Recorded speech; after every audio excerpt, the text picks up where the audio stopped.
ఇది పరిగణలోకి తీసుకోవాలని ఒకటి చెప్పారు. రెండవది వారు చెప్పిన మాట, until the ownership and legality of the land use are settled by this honorable court, all ongoing or proposed actions to mortgage, lease or commercially exploit the land by TGIAC may be stayed by this honorable court to prevent further financial and legal complications.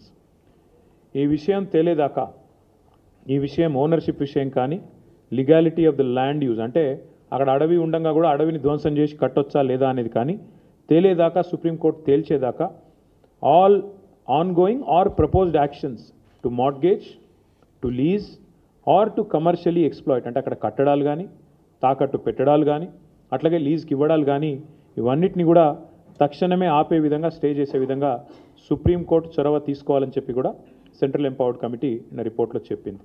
అట్లాగే వారు చెప్పిన ఇంకొక మాట, in view of the seriousness of violations and potential financial impropriety and independent investigation by any specialised agency may be ordered.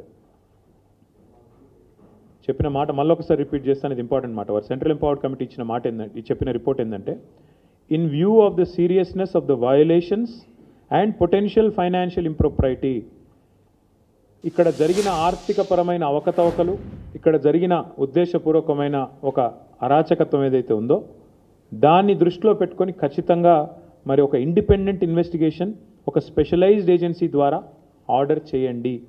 ఇది నా మాట కాదు, central empowered committee వారు ఇచ్చిన రిపోర్ట్. అంటే ఎగ్జాక్ట్గా ఇదే మాట నేను ఇక్కడ కూర్చొని వారం రోజుల కింద చెప్పాను.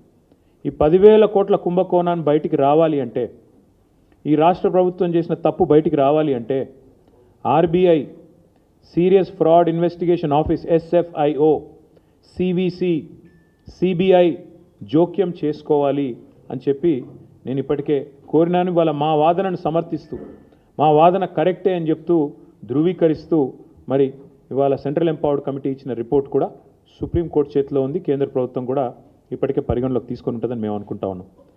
అయితే ఇక్కడ ఆశ్చర్యం ఏమంటే, ఇవంతా మీకు తెలిసిందే. మోడీ గారు నిన్ననో మొన్ననో ఎక్కడనో ఒక దగ్గర హర్యానాలో మాట్లాడినారు.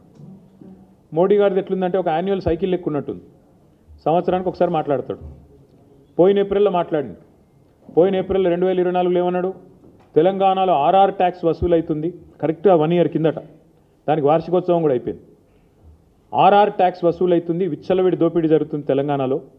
RR tax, Rahul Revanth tax పేరిట వసూలకు పాల్పడుతున్నారు అని ఆయన ఆరోపిస్తే కింద ఇక లోకమైతే కోడై కూస్తున్నది. స్క్వేర్ ఫీట్కి 150 రూపాయలని, 100 రూపాయలని, హైదరాబాద్లో బిల్డింగ్ కట్టాలంటేనే హఫ్తా వసూలు టైప్లో అరాచకత్వం చెలరేగుతున్నదని లోకం కోడై కూస్తున్నది. బిల్డర్ని ఎవరైనా మీరు పక్క తీసుకుపోయి మాట్లాడితే కష్టాలు, కన్నీళ్లు తప్ప ఇంకోటి లేదు.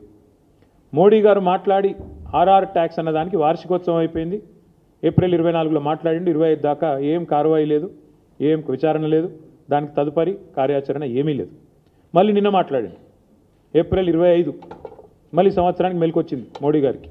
మెలకు వచ్చి మోడీ గారు నిన్న చెప్తారు ఏమని, అక్కడ మొత్తం చెట్లు కొట్టేస్తున్నారు, జంగల్ నాశనం చేస్తున్నారు, మొత్తం ఆగమాగం చేస్తున్నారు, బుల్డోజర్లను పంపినరు, అర్ధరాత్రి బుల్డోజర్లను పంపి ఆగమాగం చేస్తున్నది కాంగ్రెస్ ప్రభుత్వం తెలంగాణలో సెంట్రల్ యూనివర్సిటీ భూములలో అని చెప్పి మోడీ గారు హర్యానాలో మంచి ప్రవచనాలు చెప్పినట్టుగా నేను చూసిన. నేను నరేంద్ర మోడీ గారిని అడుగుతా ఉన్నా, this is the report of central empowered committee appointed by supreme court of India. Central empowered committee interim report लो स्पष्टंगा చెప్తున్నది. मोदी साहब मैं आपको अंग्रेजी में सुनाना चाहता हूँ. सेंट्रल एम्पावर्ड कमेटी जो कि सुप्रीम कोर्ट से अपॉइंट किया गया, उन्होंने साफ साफ कहा कि in view of the seriousness of the violations and potential financial impropriety an independent investigation by any specialized agency may be ordered. This is the report, this is the recommendation of interim recommendation of the committee.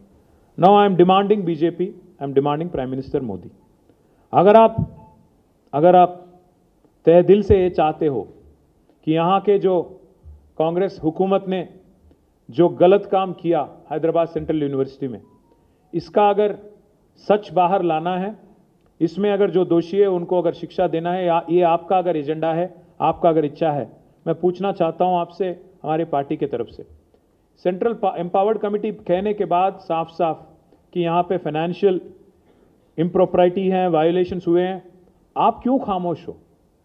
Bharat सरकार क्यों नहीं आगे आती है? भारत सरकार क्यों नहीं आगे आके कोई कार्रवाई शुरू करती है? हमने तो चिट्ठी लिख दी, पूरे डिटेल्स के साथ साथ हर किसी को हमने चिट्ठी लिखी। हमने लिखा हमारे पार्टी की तरफ से आरबीआई गवर्नर को, एसएफआईओ को, सीरियस फ्रॉड इन्वेस्टिगेशन ऑफिस को, साथ ही साथ हमने सीवीसी को, सेंट्रल विजिलेंस कमिश्नर, सीबीआई, हर किसी को हमने पूरा डिटेल के साथ, पूरा आधार के साथ हमने चिट्ठी लिखा। अगर वो बस नहीं है आपके लिए